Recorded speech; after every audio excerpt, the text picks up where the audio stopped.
I love this series. It's my favorite series I've seen this year. I will be giving it a 5 out of 5 and rating it Yay. fresh on Rotten Tomatoes, if that means anything to you. It does. My opening icebreaker is something that I'm asking everyone. What is your favorite Baz Luhrmann project? Oh, okay. I'm gonna say Great Gatsby because it was probably one of the first ones of his films that I watched, and then I rewatched it recently and realized how camp it is, which I didn't realize back in the day. And I was like, oh my God, no, this is fabulous on so many levels that I'm like probably overlooked when it came out when I was like, what, like 13. But then also the Romeo and Juliet like is iconic as well. So yeah. Yes, agreed. The thing with this question is there's no wrong answers. I can imagine. Yeah. So another reason why I bring him up is because I find that when art is done well, it can broaden the viewer's world and understanding. For example, with Baz, his projects Australia or Faraway Downs were a meaningful introduction for me, someone who has never been to Australia, to learn what drovers are and also learn more about the history of the stolen generations. So Mm, now, with this new adaptation of My Brilliant Career, the story has been expanded from what it was in the book to include a more diverse ensemble of Australians. At what yes. point in your journey of auditioning, booking, and doing the job did you learn how much of a voice was going to be given to Indigenous Australian characters?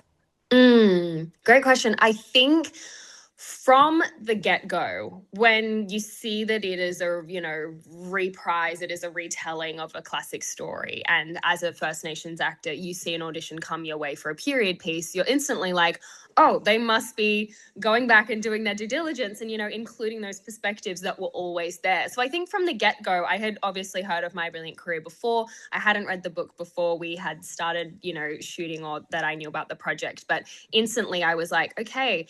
But then sometimes you wonder, but, are we, how much of a say are we going to be having in this production? And it's not until you see those scripts. So once I had the scripts and I read it, I was like, oh my God, no, this is being done really well. It's not just there to tick a box, it's a genuine inclusion of these perspectives that are really important to include. So yeah, I was so happy when I realized that. What sort of historical research did you do that helped to better inform your understanding of Betty as well as the world that she exists in? Mm. I think the wonderful thing about this production was they gave us so many resources before we even had a chance to do so. So, we were told not only how women in the Edwardian era were, dressing and behaving, but how Nell would behave or how Betty would be treated in the house, which are things that sometimes there aren't too many resources out there. Australia is a very colonial Australia is a very young country, so to say, and sometimes those things aren't documented. So our production did a really great job of making sure that we had all those resources, but then also talking to my grandparents and my elders. My grandmother, she grew up living off of the land, and she has a really well recorded sort of like account of all of the women that grew up on that mission all the way back to, the late 1800s. So seeing photos from, the early 1900s and things like that, which are very hard to come across, also just helped me understand whose story I was telling. You talk about how she's treated in the house, so I'm going to skip ahead to a question that I already had on my list, which is Yeah. when Sibylla arrives at Kattegat, she offers her hand to Nell when meeting her. Nell briefly hesitates, but she does shake her hand. Then, shortly thereafter, Sibylla offers her hand to Betty when meeting her for the first time, and Betty doesn't shake her hand. Could you explain a bit of the etiquette lore of this situation with Sibylla and the handshakes? Because I felt like there was some context I was missing as a viewer. Yeah, great like observation there because we talked about that a lot how Betty and Nell sort of, they come from the same world but they treat it completely differently. So Betty as a housemaid has a whole different set of rules, and part of that is, Indigenous people were not of society. So to touch or to speak without being spoken to was considered inappropriate back in the day. It's also why she has her affair with the police officer, because he too was not considered society, but he is a peg higher because he is a white man. So there are all of these layers in this society that is, early 1900s Australia.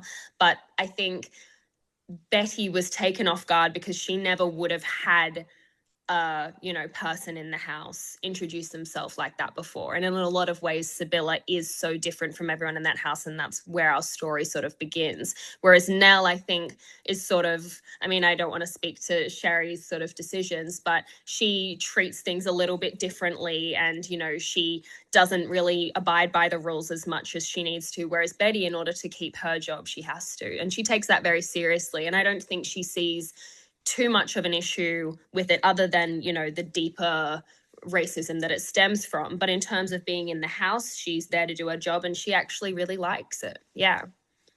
Now, correct me if I misheard, but I could have sworn that the first time we see Betty and Nell alone with each other, they reveal a bit of code switching. To me, their accents sound different when they're alone with each other than when they were speaking with the white fellows at Kattegat. What went Yeah. into deciding to do that? And then how did you land on the exact way you two were going to speak to each other? It's really interesting. So this is a big conversation that we had with our associate producer, Shari Sebens, who's a wonderful Indigenous creative as well. And we sort of spoke about how when, Indigenous people mob, when we get together, we speak in a much more different way. And I think that sort of stems back from switching from a different language to English. And so when we're around each other, we, sort of speak in a different way that would be deemed, maybe inappropriate in society, shortening words, just, speaking fastly. And I think that accent would have been so much different back then because the proper version of an Australian accent back then was quite British. So I think being in the house, Betty feels like she needs to fit in. She does everything that she can. She kind of talks in a bit more of a softer tone. And then when she's with Nell, she's saying, shame, go and do this, go and do that. She's like speaking as a sister would, which is a really great thing to see. But yeah, it is that code switching of being able to take that mask off and stop performing in order to be accepted. Another detail I was intrigued by is that early on, Betty and Nell express being a bit spooked by the fact that Sibylla was whistling at night.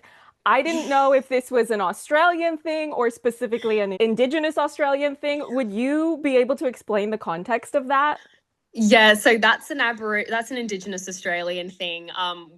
We have a very um deep spirituality, and across all of the Indigenous cultures in Australia, that you do not whistle at night. It brings about bad spirits. It's, in other words, bad luck. It's not a safe thing to do. And it's so funny because even, living in the city, not living on, like my grandmother's country, for instance, out in the bush, I would never whistle at night, even when I know I'm perfectly, safe. But yeah, it's just something that has always been the case. And yeah, I love that they include little things like that. And yeah, Sherry's from a completely different part of the country. She's Aranda, she's from Alice Springs, and out there it's exactly the same. So it's including those little things which maybe people wouldn't, from overseas or even non-Indigenous Australians wouldn't understand. But it's funny because it's almost not for them, it's for the other Aboriginal, men and women watching to be like, oh my God, we got to be included. That part of our culture got to be included. And then wonderful people like yourself get to ask questions and we get to tell people. So yeah, that's an Aboriginal thing. We have a couple of instances of seeing Betty and Nell with their mother, and I always loved when we got to see them all together in a group like that. There are often references made to Nell taking after their father with all of the work she does with horses. Was it explicitly decided that Betty takes after their mother? Because I felt like that was being suggested, or perhaps that was my interpretation of what I was watching. I think it is their mother's backstory that she also was a housemaid, but I don't think she would have been in the same circumstances that Betty's in because their father worked at Kattegat. I think those girls are very protected. There were women, and for most Indigenous Australian women back in those days to work on a property, they were treated in very poor circumstances. A lot of women were abused, and so I think that her mother is probably really glad that Betty is working somewhere like at the Bossier's house because she's treated with a lot of respect, and she's treated like a human being. But yeah, I think she does take after her mum in that sort of maternal sense that she really feels a need to keep the house in order, and she wants to be a mother. And, I've been saying this before, but just because her dreams are to be a bit more domestic, it doesn't mean that they're less than Nell's. And I think that's a beautiful thing that this show brings out as well.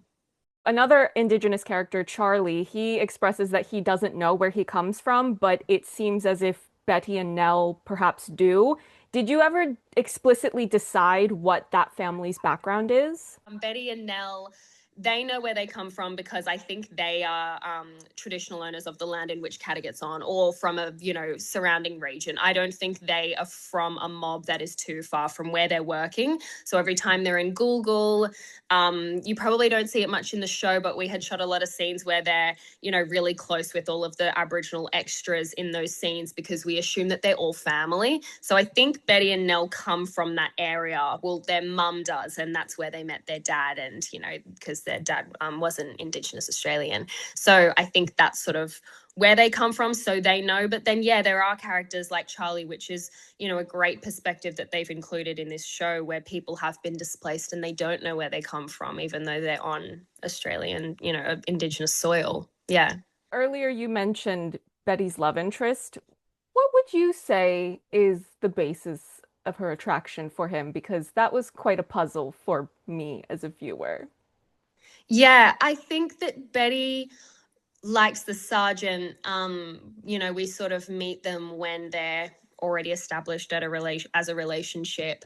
But I can sort of imagine he would have been very sweet and probably gave her the time of day. And she's a 16-year-old girl, so I remember what it was like to be that age. A boy talks to you and you get really excited. And I think that she probably was never, this is just my take, she never was too desperate to be a wife, in the sense that she would more rather be a mother. And I think she would love both of those things to coincide. But the fact that she has the baby is like, that's where she sees her life going, to be maternal. And she wanted that to work with him. But, obviously it couldn't. And that was heartbreaking for her. But I think that her attraction to him probably came from him seeing her as more than just being the Indigenous housemaid, which I think sort of sets up that heartbreak of, but it wasn't enough for him to stay.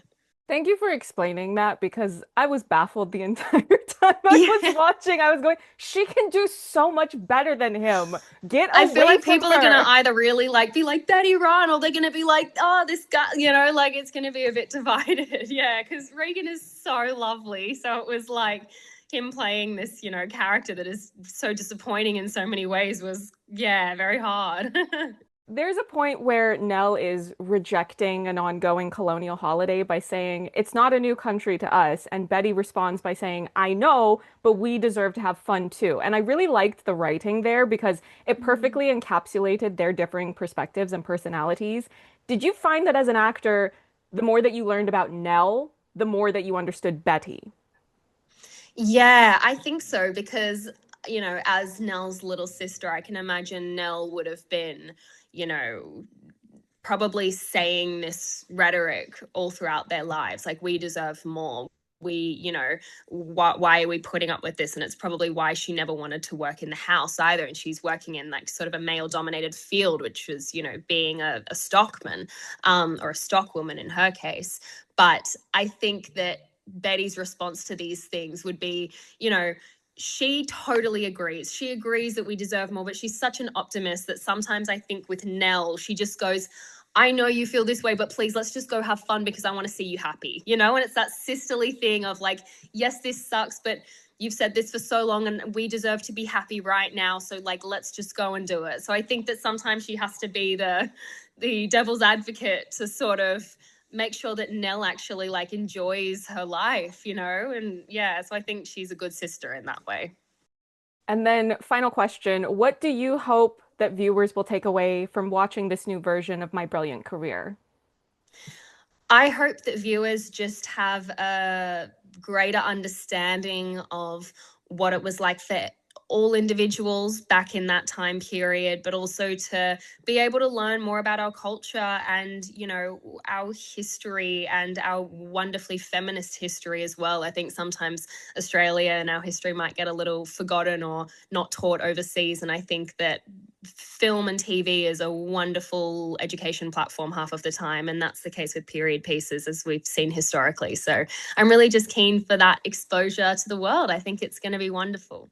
Well, thank you so much for your time. And I do want to encourage you not only to continue on your acting career, but to also write, develop things because we need to see all types of stories and all types of people. And I think that only happens when more of us are proactive about that. So I would love to hear more of what you have to say as a storyteller in the future. Oh, amazing. Thank you so much for your time. I really appreciate all of your thoughtful questions.